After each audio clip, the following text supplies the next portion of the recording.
प्रस्तुत है कर्मयोगी श्री श्यामाचरण लाहिड़ी की जीवनी का 19वां भाग।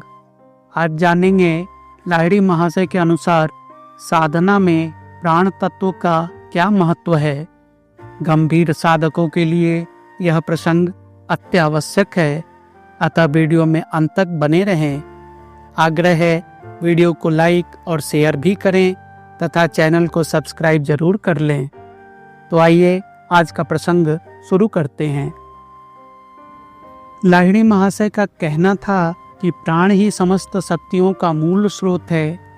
प्राण की साधना करते ही सारी साधनाएं संपन्न हो जाती हैं। इस प्राण की 3 अवस्थाएं हैं। यह आदि और अंत में स्थिर है तथा मध्य में चंचल है। आदि और अंत की स्थिरता एक अवस्था है और मध्य की चंचल अवस्था दूसरी है। मूलतः प्राण की यही 2 अवस्थाएं हैं। अव्यक्तादिनी भूतानि व्यक्तम ध्यानी भारत, अर्थात भूत या पदार्थ सभी आदि और अंत में अव्यक्त हैं, केवल मध्य में ही व्यक्त हैं। चंचल प्राण को ही प्रकृति कहते हैं। चंचल प्राण ही जीव का वर्तमान अस्तित्व है। चंचल प्राण से ही विश्व ब्रह्मांड की अभिव्यक्ति होती है। जो भी कर्म है सभी चंचल प्राण से उद्भूत हैं, किंतु स्थिर प्राण ही चंचल प्राण का उद्गम केंद्र है। स्थिर प्राण कुछ करता भी नहीं, कुछ करवाता भी नहीं, वह सर्वदा मात्र साक्षी है। चंचल प्राण ही स्थिर प्राण का कर्म है। चंचल प्राण प्रकृति है और स्थिर प्राण पुरुष है। चंचलता ही जीव है, स्थिरता ही शिव है। चंचलता ही बंधन है और स्थिरता ही मुक्ति है। अर्थात प्राण की चंचलता गति या तान है, वही बंधन है, और स्थिरता की ओर जो गति या तान है वही मुक्ति है। शास्त्र में भी ऐसा ही कहा गया है, निश्चलम ब्रह्म उच्यते। निश्चल या स्थिर अवस्था ही ब्रह्म है। वह एक ऐसा अव्यक्त पद या अवस्था है जिसे व्यक्त नहीं किया जा सकता। वही अमर पद है, क्योंकि उस महास्थिति में जन्म भी नहीं है, मृत्यु भी नहीं है। वह नित्य है, शाश्वत है, क्योंकि उसके पूर्व भी कोई नहीं है, पश्चात भी कोई नहीं है। वह चिर विराजमान है। वही बुद्ध की अवस्था है। वह ज्ञान से परे की अवस्था है। वहाँ ज्ञान की भी पहुँच नहीं है। वह शाश्वत नित्य मुक्त अवस्था है। वहाँ बंधन नहीं है। वही कर्म अथवा क्रिया से परे की अवस्था है, क्योंकि वहाँ किसी प्रकार के कर्म का अस्तित्व नहीं है। चंचलता के अवसान के लिए किसी प्रकार का कर्म वहाँ रह नहीं सकता। प्राण के संकोचन की अवस्था ही शिव है और प्रसारण या विकास की अवस्था ही जीव है। इसीलिए साधक को उचित साधना के द्वारा पूर्ण रूप से चंचलता को नियंत्रित करके स्थिरता को प्राप्त करना चाहिए। जब जीव चंचलता की अवस्था को समाप्त या अवसान करके महास्थिति रूपी महाप्राण को प्राप्त करेगा, तब जीव स्वयं ही शिव हो जाएगा। बौद्ध दर्शन के अनुसार यही महाअस्थविरत्व की प्राप्ति है। सभी अमृत पुत्र हैं, कोई छोटा नहीं, कोई बड़ा नहीं। इस प्रकार योगीराज स्वयं आचार्य पद के सर्वोच्च आसन पर प्रतिष्ठित रहकर भी अपने आप को क्षुद्र या छोटा समझते थे और इसी भावना का उपदेश देते हुए कहा करते थे कि योग साधना के लिए स्वस्थ मानव देह और दृढ़ मनोबल की आवश्यकता है। ये 2 संपदाएं जिनके पास हैं, वह अनायास ही योग साधना कर सकता है। किसी प्रकार की बाधा उसके मार्ग में नहीं आती। न तो कोई पापी है, न कोई पुण्यात्मा है, सभी समान हैं। जब सभी ईश्वर पुत्र हैं, तब तो सभी को ईश्वर साधना का अधिकार प्राप्त है। स्त्री पुरुष जो भी हो, सभी जाति या वर्ग के लोगों को योग साधना करने का अधिकार है। यह किसी विशेष श्रेणी अथवा वर्ग वर्ण के लिए नहीं है। मन को कूटस्थ में स्थिर करने पर पाप नहीं है, और यदि मन कूटस्थ में स्थिर न हो पाए तो वही पाप है। वे कहा करते थे, कूटस्थ ही ईश्वर है, वही परमात्मा, वही ब्रह्म है। तुम संसार में रहो या उसे त्याग कर जहाँ कहीं भी रहो, प्राण तो तुम्हारे शरीर में ही है, अर्थात ईश्वर तो तुम्हारे साथ ही है। यदि वह नहीं तो तुम भी नहीं। प्राण जब तक तुम्हारी देह में चंचल है तब तक तुम जीवित हो। जब उसे देह के भीतर ही खोजना होगा तब संसार छोड़ने की क्या आवश्यकता, बल्कि संसार ही साधना का उपयुक्त क्षेत्र है। यहाँ रहने पर सब कुछ प्राप्त होता है। संसार में रहकर ही जो अपने शरीर में स्थित प्राण रूपी ईश्वर की साधना करता है वही वीर साधक है। उसका साक्षात्कार होने पर ही सर्वत्र ईश्वर की सत्ता का अनुभव होता है। इस प्राण रूपी ईश्वर की साधना करने के लिए देह में प्राण का रहना जरूरी है। प्राण को प्राप्त करने के लिए प्राण की ही आवश्यकता है, और प्राण के बिना प्राण प्राप्त नहीं हो सकता। प्राण के द्वारा प्राण की पूजा या सेवा करनी पड़ती है। बाहर की किसी वस्तु द्वारा प्राण की पूजा या सेवा संभव नहीं। जो कुछ भी देख रहे हो सभी प्राण है। प्राण के अतिरिक्त और कुछ भी नहीं है। वही ब्रह्मा, विष्णु और महेश है। वही दुर्गा, काली और जगत धात्री है। इसीलिए ऋषियों ने उद्दात कंठ से घोषणा की है, प्राणो ही भगवान सह प्राणो विष्णु पितामह प्राणेन धार्यते लोकः सर्वं प्राणमयम जगत। अर्थात यह प्राण ही पिता है, प्राण ही माता है, प्राण ही पुत्र है, प्राण ही सखा या मित्र है। इसीलिए ऋषियों ने कहा है, पिता हवै प्राणः, माता हवै प्राणः, पुत्र हवै प्राणः, आचार्य हवै प्राणः।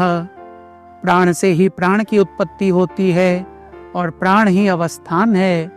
प्राण ही धर्म है, क्योंकि प्राण ने ही सब कुछ धारण कर रखा है। धर्म शब्द ध्री धातु से बनता है। ध्री धातु का अर्थ है धारण करना। प्राण ही कर्म है। प्राण के बिना किसी कार्य का संपादन नहीं हो सकता। प्राण ही जीव है। उसके चंचल होने से ही जीव में जीवन है। प्राण ही शिव है, क्योंकि वही निधन करता या नाश करता है। प्राण ही विष्णु है। विष धातु का अर्थ है प्रवेश करना। जिसने सभी पदार्थों में प्रवेश कर रखा है वही विष्णु है, वही पालन करता है। प्राण ही दुर्गा है, क्योंकि वही इस देह रूपी किले या दुर्ग में वास करके सभी प्रकार की दुर्गति का नाश करता है। वह इस देह और देह के बाहर सर्वत्र विराजमान है। वही सर्वदर्शी है। अतएव मनुष्य से लेकर कीट पतंग, स्थावर जंगम सभी का उपास्य एवं धर्म यही प्राण है। सभी देव देवियों का भी उपास्य यह प्राण है। हिंदू, मुसलमान, ईसाई सभी को लेकर तथा सभी प्रकार के अन्य प्राणियों तक का यही एक प्राण रूपी ईश्वर उपास्य है, जहाँ किसी प्रकार का भेदाभेद नहीं। प्राण यदि देह में न रहे तो कुछ भी नहीं रहेगा। प्राण के अस्तित्व के कारण ही इंद्रिय, अंग, प्रत्यंग, मन, बुद्धि, अहंकार आदि सभी का अस्तित्व है। इसीलिए तुम सभी अपने अपने प्राण को प्यार करो, उसी की सेवा करो, उसकी ही उपासना करो, प्राण की ही शरण में जाओ। ऐसा होने पर जगत के प्राण को प्यार कर सकोगे और सभी जीवों के प्रति प्रेम का उदय होगा। वही प्रेम का स्रोत है, वही सबका पति या मालिक है। इसीलिए उसे विश्वपति कहते हैं। इसीलिए उसको ही प्यार करो, सबके प्राणों की सेवा करो, अर्थात प्राण के श्वास प्रश्वास रूपी अविराम कर्म, प्राण कर्म या प्राणायाम का पालन करो, तभी प्राण को प्राप्त कर सकोगे। तुम प्राण ही हो। उस प्राण ने तुम्हारे वर्तमान तुम को बंद कर रखा है। वही तुम्हारे वर्तमान तुम को मुक्त कर सकता है। उसके अतिरिक्त कोई भी मुक्त नहीं कर सकता, ऐसा साहस किसी में भी नहीं है। प्राण ही बंधन करता है और प्राण ही मुक्ति दाता है। इसीलिए योगीराज आक्षेप किया करते थे कि इस देह में ही वह है, लेकिन कितने लोग हैं जो उसकी खोज खबर रखते हैं।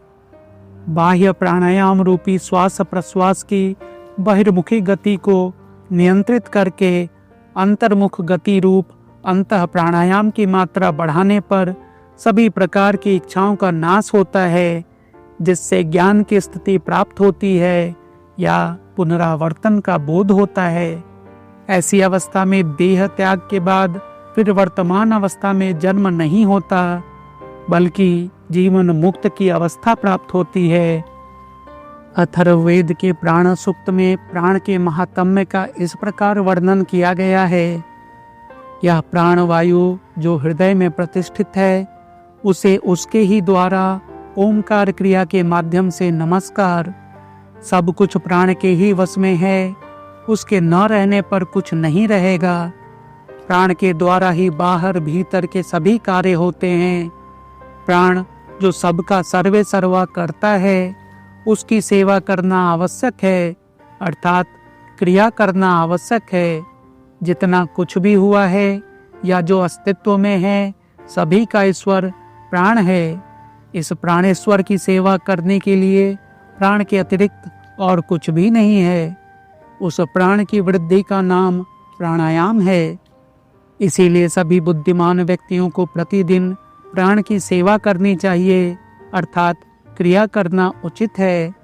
प्राण में ही सभी कुछ प्रतिष्ठित है और शरीर उसका आधार है। गुरु की वाणी या उपदेश के प्रति आस्था रखते हुए सभी को विश्वास पूर्वक प्राण की क्रिया करनी चाहिए, जो एक महान, अमोघ या अचूक औषधि है। वह एक होने का निमित्त सकल शास्त्र एवं सबसे प्रथम ही प्राणायाम है। उस प्राणवायु के विकार से मृत्यु होती है, उसमें द्युति नहीं है। वह कूटस्थ की शक्ति द्वारा प्रकाशित या अभिव्यक्त होता है। वही तेज अप अन्न स्वरूपा गायत्री है, जिसके प्रकाश से बाहर भीतर सब कुछ प्रकाशित होता है। ईश्वर का स्मरण करना भी प्राण का कर्म है। प्राण के रोध या उसे रोकने से एक विराट मूर्ति दिखती है और जिसे देखने वाला वह प्राण है।